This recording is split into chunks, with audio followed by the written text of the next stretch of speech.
Students, how are you all. I hope कि आप सभी बहुत अच्छे होंगे और आप सभी ने जो पिछला चैप्टर है वो अच्छे से कंप्लीट कर लिया होगा। So now let's move into the chapter number 17 and the chapter name is uses of modal auxiliary verbs, जिसको हम हिंदी में बोलते हैं विधि सूचक सहायक क्रियाओं का प्रयोग। Okay, so it is very important to learn correct use of modal auxiliary verb. तो बहुत ही ज़्यादा ज़रूरी हो जाता है कि हम करेक्ट यूज़ ऑफ कि हम सीखें अच्छे से कि क्या करेक्ट यूज़ है ऑक्सिलरी वर्ब का। ठीक है, they play very important role in English language. English language में बहुत ही इंपॉर्टेंट रोल प्ले करते हैं। मोडाल ऑक्सिलरी वर्ब्स के सही प्रयोग को सीखना वास्तव में बहुत महत्वपूर्ण है, क्योंकि अंग्रेजी भाषा में ये बहुत महत्वपूर्ण भूमिका निभाते हैं। तो चलिए जानते हैं मोडाल ऑक्सिलरी वर्ब्स, विधि सूचक सहायक क्रियाएं। The following are the modal auxiliary verb. तो यहाँ पर आपको कुछ ऐसे फॉलोइंग मोडाल ऑक्सिलरी वर्ब आपको दिए गए हैं।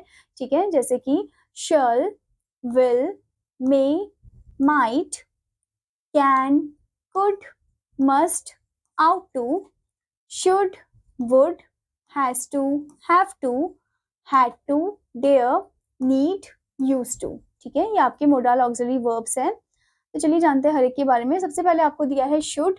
Should is used in the following manner. Should को हम इस तरीके से यूज करते हैं। पहले है यह कर्तव्य या दायित्व को इंगित करता है।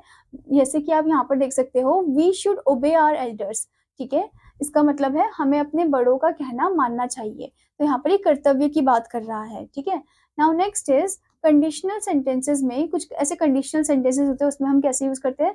Should you go to Delhi, क्या आपको दिल्ली जाना चाहिए। ठीक है, तो ये कंडीशन लगा रहे हैं कि चाहिए या फिर नहीं जाना चाहिए।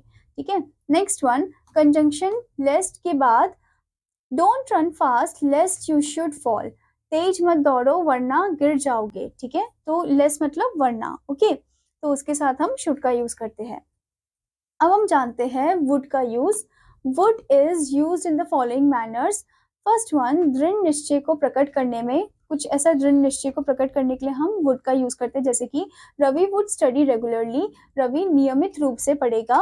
ओके, नेक्स्ट वन, भूतकाल में आदत को प्रकट करने में, भूतकाल में जो आदत थी उसको प्रकट करने में, जैसे कि Aditi would sit and talk all day, Aditi बैठेगी और सारे दिन बातें करेगी। नेक्स्ट वन, भूतकाल में भविष्य बताने के लिए, भूतकाल में भविष्य बताने के लिए हम वुड का यूज करते हैं। जैसे कि Ravi said he would help me, Ravi ने कहा कि वह मेरी मदद करेगा। Now next is conditional sentences बनाने में, कंडीशनल सेंटेंसेस बनाने में भी हम वुड का यूज करते हैं। जैसे कि if he had worked hard he would have passed in the examination, यदि उसने कठिन परिश्रम किया होता तो मैं परीक्षा में उत्तीर्ण हो जाता। ठीक है, तो आपने देखा कंडीशनल सेंटेंस, यहाँ कंडीशन दिया गया है सेंटेंस में। ठीक है, उसके बाद कुछ इच्छा प्रकट करने में, would that I were a millionaire. Okay, काश मैं एक करोड़पति होता। ठीक है, तो यहाँ पर इच्छा प्रकट की गई है। Okay, now next one is विनम्र निवेदन करने में, would you open the door please. तो यहाँ पर किसी से रिक्वेस्ट कर रहे हैं। ओके, कृपया क्या आप दरवाजा खोलेंगे। अब हम जानते हैं मे और माइट का use. May and might are use in the following manners. First one, संभावना को प्रकट करने में, इट मे रेन, ये संभावना प्रकट कर रहा है। ठीक है, जैसे कि इसका मतलब है बारिश हो सकती है। नाउ नेक्स्ट वन, आज्ञा लेने में, आज्ञा लेने में भी हम मे का यूज करते हैं। जैसे कि may I come in please, yes you may, कृपया क्या मैं अंदर आ सकता हूँ, हाँ आप आ सकते हैं। फिर हम माइट का भी यूज आगे लेने के लिए करते हैं। जैसे कि might I make a suggestion, क्या मैं एक सलाह दूं। ठीक है, माइट बहुत अधिक हिचकिचाहट या आत्मविश्वास की कमी को दर्शाता है। ठीक है, ये हिचकिचाहट या फिर जिसमें कॉन्फिडेंस जिसमें कम होता है उसको दर्शाता है। ठीक है, नाउ नेक्स्ट इज इच्छा प्रकट करने में, इच्छा प्रकट करने में हम मे का यूज करते हैं। जैसे कि may you have a beautiful wife, भगवान करे तुम्हें सुंदर पत्नी मिले। नाउ नेक्स्ट वन, संभाव्य दशा को बनाने में, जैसे कि we eat that we may live, यानी कि हम जिंदा रहने के लिए खाते हैं। Okay, now next one, might का प्रयोग भविष्य की शर्त की ओर संकेत करने में होता है।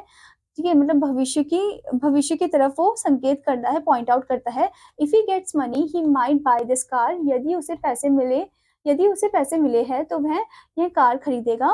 Now next one, might have का प्रयोग भूतकाल के लिए होता है।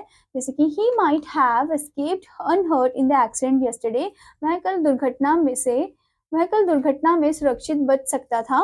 ओके, नाउ नेक्स्ट वन, मे और माइट का प्रयोग सुझाव देने में होता है, ठीक है, ये कुछ सुझाव यानी कि सजेशन देने में होता है, जैसे कि यू मे वेल से सो, ओके, तुम ऐसा कह सकते हो। नाउ नेक्स्ट वन, माइट का प्रयोग संभावना और आज्ञा की सूचना देने में किया जाता है। Praveen said that he might go to England next year, ये संभावना दे रहा है, प्रवीण ने कहा कि वह अगले वर्ष इंग्लैंड जा सकता है। अब हम जानते हैं मस्ट का use. Must is use in the following conditions. First one, निकटतम अथवा भविष्य के कर्तव्य प्रकट करने में, ठीक है, जैसे कि सोल्जर्स मस्ट ओबे देयर कमांडर, सैनिकों को अपने कमांडर की आज्ञा का पालन करना चाहिए। नेक्स्ट वन, दृढ़ निश्चय को प्रकट करने के लिए हम मस्ट का यूज करते हैं। I must leave for Delhi now, मुझे अब दिल्ली के लिए निकलना चाहिए। नाउ नेक्स्ट वन, दृढ़ विश्वास को प्रकट करने के लिए, जैसे कि he must be a soldier, वह अवश्य ही सैनिक होगा। या फिर एक और एग्जाम्पल आपको दिया है, he must have lost his temper, वह अवश्य अपना आपा खो चुका होगा। नाउ नेक्स्ट वन, अनिवार्यता को सूचित करने में, जैसे कि मैन मस्ट डाई, मनुष्य को मरना है। Next one, things must perish, चीजें नष्ट होती है। ओके, अब हम जानते हैं कैन और कुड को। Can and could, can and could are use in the following manners. First one, योग्यता या क्षमता को प्रकट करने में, जैसे कि he can swim very well, वह बहुत अच्छी तरह तैर सकता है, तो उनकी योग्यता को बता रखा है यहाँ पर। नाउ नेक्स्ट वन, आज्ञा या संभावना को प्रकट करने में, जैसे कि वी कैन गो नाउ, हम अब जा सकते हैं। नाउ नेक्स्ट वन, कुड कुछ अन्य क्रियाओं को संभाव्य मनोदशा, सबजंक्टिव मूड बनाने में मदद करता है। If he could lend you money you would पे योर फी, ओके, यदि वह तुम्हें उधार दे सकता तो तुम अपनी फीस चुका देते, ठीक है। नाउ नेक्स्ट इज, कुड का प्रयोग नम्र निवेदन, पोलाइट रिक्वेस्ट को प्रकट करने में किया जाता है। कोई ऐसी पोलाइट रिक्वेस्ट जब हम करते हैं तो हम कुड का यूज करते हैं, जैसे कि could you help me please, क्या आप मेरी मदद कर सकते हैं। Next one, could you lend me some money, क्या आप मुझे कुछ पैसे उधार दे सकते हैं। आई होप स्टूडेंट कि आपको ये चैप्टर अच्छे से समझ में आया होगा। तो आपका होमवर्क है कि आपको इस चैप्टर को अच्छे से एक बार रिवाइज करना है, अच्छे से रीड करना है, एक्सरसाइजेस अच्छे से कंप्लीट करनी है। Now I will meet you in another class. Till then students take care, bye bye.